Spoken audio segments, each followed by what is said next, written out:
نحمدہ و نصلی علی رسول الکریم بسم اللہ الرحمن الرحیم رب اشرح لی صدری ویسر لی امری واحلل عقدۃ من لسانی یفقہوا قولی صدق اللہ العظیم۔ معزز خواتین حضرات، جب سے پاکستان تخلیق ہوا ہے اس وقت سے پاکستان کے اندر ہمیشہ دو قوتوں کا آپس میں مقابلہ رہا ہے۔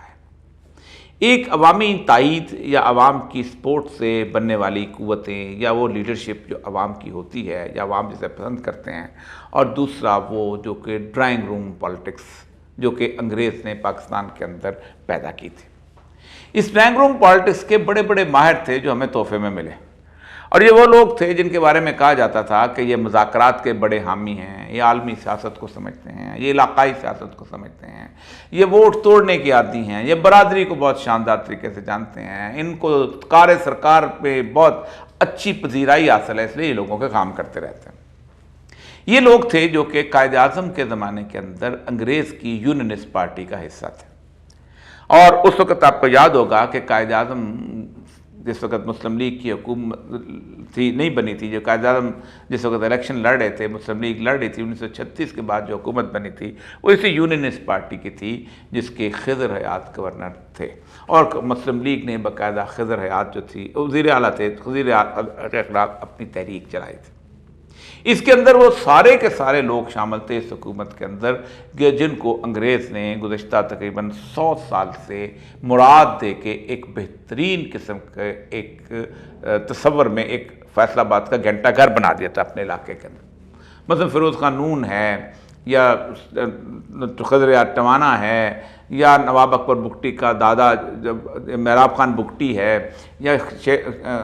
محمد قریشی کا دادا ہے، یا کوئی اور اس طرح نثار علی خان کا دادے ہیں، اس طرح کے جتنے بھی لوگ تھے ان کے خاندانوں میں 3 عہدے تقسیم کر دیے گئے تھے۔ ایک یہ تھا کہ ایک آدمی ہوگا جو سیاست کرے گا، وہ کونسلر بھی بنے گا،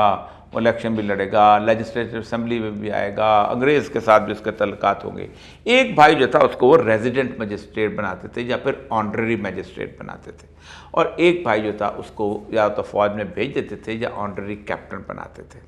یہ سارے کے سارے ایک بہت بڑا کالج تھا لاہور کی مال روڈ کے اوپر جو آج یہ موجود ہے، اس کو چیفز کالج کہتے تھے، آج کل اس کو ایچسن کالج کہا جاتا ہے۔ اس میں سارے کے سارے لوگ جو تھے یہ ٹریننگ حاصل کیا کرتے تھے، اور جو ان میں سے زیادہ اچھے ہو جاتے تھے ان کو سول سروسز اکیڈمی میں بھیجا جاتا تھا تاکہ وہ بیوروکریٹس کے ساتھ بھی ٹریننگ کر لیں۔ اور 47 میں بھی آپ کو یاد ہوگا کہ نواب اکبر بگٹی، نواب خیر بخش مری، اس طرح کے کئی سارے لوگ جو تھے، میترف چترال جو پرانے انگریز کے وہ چلے آ رہے تھے، انہوں نے پہلا بیچ جو تھا اس کے اندر ٹریننگ حاصل کی تھی، اور پھر بعد میں وہ آکسفورڈ بھی جایا کرتے تھے اور وہاں بھی جا کے سارا کچھ دیکھتے تھے اور سارا کچھ آ کے واپس آ کے سیاست میں حصہ لیتے۔ ان لوگوں کی وجہ سے، ان تینوں کی وجہ سے لوگوں کی ضروریات ان کے ساتھ وابستہ ہو جاتے ہیں۔ جس کسی غریب آدمی نے فوج میں اپنا بیٹا بھرتی کرانا ہے، اس کو جو آنرری کیپٹن کی ضرورت ہوتی تھی، وہ کہتا کہ سالہ آپ سلامت رہیں، میرا بیٹا اس کے اندر آپ کو بھرتی کرا دے۔ جس کسی کی زمین کی پٹواری کی فرض جو تھی وہ رہتی تھی، وہ بھی انہوں نے یہی کیا کہ کس طریقے سے کوئی ایسا کام کریں کہ یہ جو ہیں ہمارے مسئلے حل ہو جائیں، تو وہ آنرری میجسٹریٹ بس ان کو پولیس میں بھی رکھوا دیا جاتا ہے۔ اس کے علاوہ ایک اور کام کیا انگریز نے کہ انگریز نے جب اریگیشن سسٹم بنایا تو اس نے نہروں کے ساتھ ساتھ کئی ایکڑ 40 50 مربع جسے کہتے ہیں 2 3 ہزار ایکڑ جو تھے وہ ان خاندانوں کو الاٹ کی۔ اب انہوں نے کیا یہ کہ مختلف علاقوں سے مزارع اور جسے کمین کہتے ہیں وہ وہاں انہوں نے آباد کرنے چاہیے۔ ان کا کوئی وہاں خاندان تو ہوتا نہیں تھا، یہ اس کے رحم و کرم پہ ہوتے تھے، اور وہاں پر وہ زمین اس آباد کی، کھیت چلے ایمان، کوئی کنوں کے کھیت کا، اس وقت مالٹی سنگترے ہوتے تھے، ان کے کھیت کا، کوئی آم کے کھیت کا، کوئی زمین زرعی استعمال کرتے کرتے وہ امیر ہو گئے۔ ایک تو وہ پیسے والے بن گئے، اس کے ساتھ ساتھ وہ سیاست میں آ گئے، اور اس کے ساتھ ساتھ ایک بھائی جو تھا وہ آنرری ایڈمنسٹریٹ ہو گیا، ایک بھائی جو تھا فوج میں کیپٹن ہو گیا، اور یوں وہ فیصل آباد کا گھنٹہ گھر بن گئے۔ اب جب وہ الیکشن لڑنے جاتے تھے تو لوگ کہتے تھے کہ سائیں اس سے بہتر کون ہو سکتا ہے، ہمارا تو انداتا، ہمارا تو مائی باپ یہ ہے، ہم اسی کو ووٹ دیں گے۔ پہلے الیکشن 1920 میں ہوئے تھے تو آپ کو شاید یاد بھی نہ ہو کہ اس کا وزیر اعظم کون جیتا تھا، کہ ایک سنگھ تھے، امر سنگھ کے پتہ نہیں کیا نام تھا، پورا نام مجھے یاد نہیں آ رہا، وہ جیتا تھا۔ اور یہ وہ وقت تھا جب پورے بر صغیر پاک و ہند میں مسلمان جو تھے وہ خلافت موومنٹ چلا رہے تھے۔ آپ سوچیں کہ وہ ملک جس کے عوام اپنا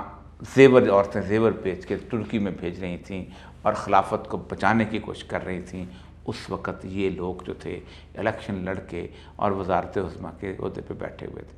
یہی نسل تھی جس نسل نے قائد اعظم کے زمانے کے اندر ان کا مقابلہ کیا، ہر جگہ پہ، ہر مقام پہ، ہر سطح پر۔ لیکن پھر جب قائد اعظم کو عوام نے محبتیں نچھاور کرنا شروع کیں اور جب ان کو اندازہ ہو گیا کہ قائد اعظم کی ہوا ایسی ہے کہ اس کا مقابلہ نہیں کیا جا سکتا، تو سکندر جناح پیکٹ ہوا تھا، آپ کو شاید یاد ہوگا، اور اس کے تحت تمام جتنے بھی یہ لوگ تھے یہ مسلم لیگ کے اندر چوک در چوک شامل ہو گئے، اور پھر یہ وہ اسمبلیاں بنی جس اسمبلی کے اندر ممتاز دولتانہ بھی آ گیا، نواب ممدوح بھی آ گیا، اور ٹوانا بھی آ گیا، اور تیسرے جو بھی جہاں سے تھا وہ سارے آ گئے۔ قائد اعظم جو تھا ان کے ساتھ کوئی ایسی والہانہ عقیدت نہیں تھی، لیکن ہوا یہ کہ اس پورے عرصے کے اندر انہوں نے اس بنیادی اسٹیبلشمنٹ کو قائد اعظم کی موت کے بعد حاوی کر دیا، اور جب بھی کبھی پاکستان کے اندر کوئی پاپولر لیڈرشپ اٹھی انہوں نے اس کو توڑنا چاہا۔ ان کا ساتھ ہمیشہ دیتی تھی اسٹیبلشمنٹ پہلے سول بیوروکریسی ہوتی تھی جو سینئر پارٹنر تھی، اور پھر اس کے بعد ملٹری بیوروکریسی سینئر پارٹنر بن گئی 1958 میں۔ پہلی دفعہ انہوں نے غلام محمد کے ذریعے اس پاپولر لیڈرشپ کو تباہ کرنے کی کوشش کی۔ یہ وہ زمانہ تھا کہ جب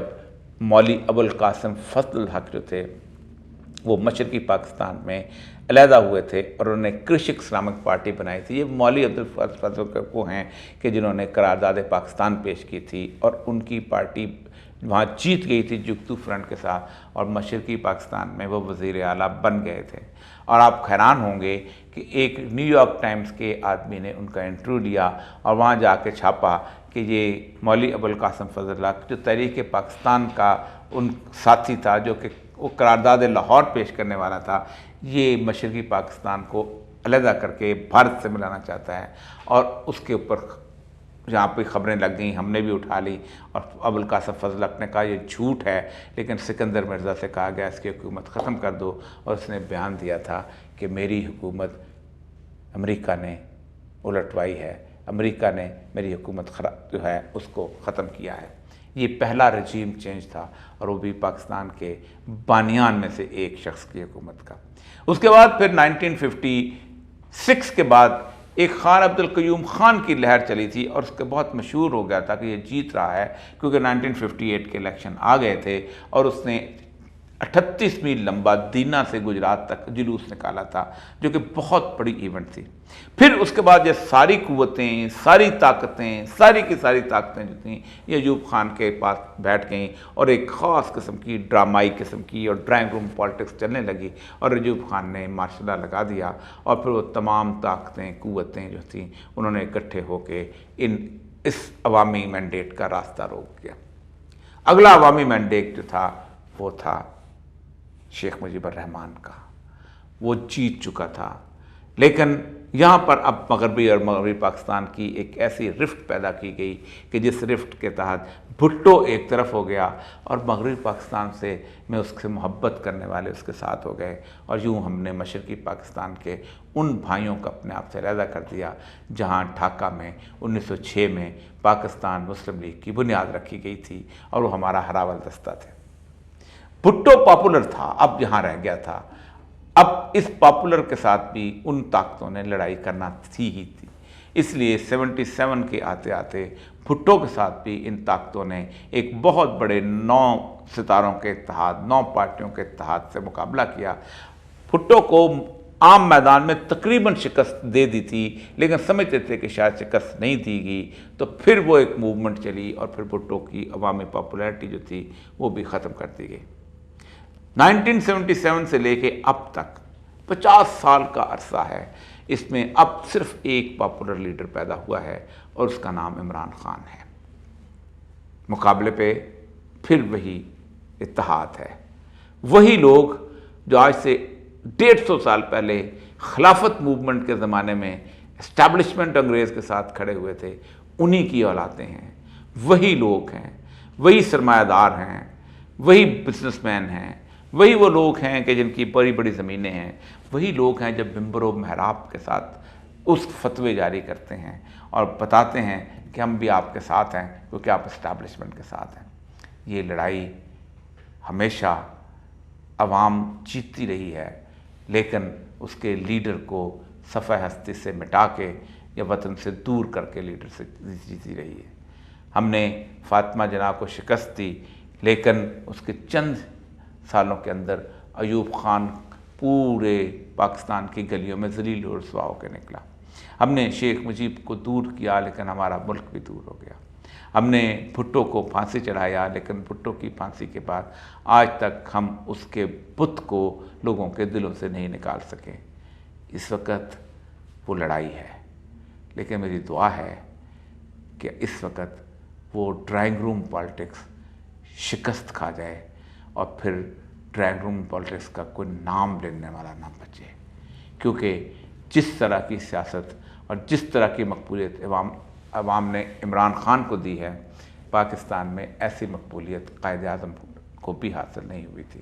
قائد اعظم بلوچستان میں اور صوبہ سرحد میں اجنبی تھے، پنجاب میں بھی ان کو کوئی نہیں جانتا تھا جب انہوں نے سیاست شروع کی تھی، سندھ میں بھی ایک ووٹ سے جیتے تھے، لیکن پھر اللہ تبارک و تعالیٰ نے ان کو عزت و توقیر دی۔